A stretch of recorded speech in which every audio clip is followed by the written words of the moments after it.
Ito yung 30% para sa'yo. Nice. Bahala ka kung anong gawin mo dito. Magkasino ka, magpakasaya ka. What? Bumili ka ng magagarang sasakyan.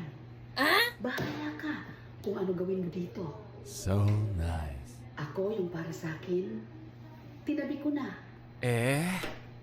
Ipagyayabang ko sa mga kapitbahay, relatives, friends.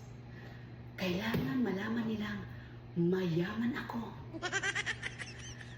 Bibili ako ng magagarang sasakyan at magpapakalunod ako sa saya. What? Magpapagawa ako ng maraming rest house. Nice. Kailangan ipakita ko na mayaman ako. Oh yes. Marami akong pera. So ito na, kunin mo na to. Ito na yung para sa'yo. So Bahala ka kung ano gamitin mo dyan. Kailangan ipakita mo mayaman ka.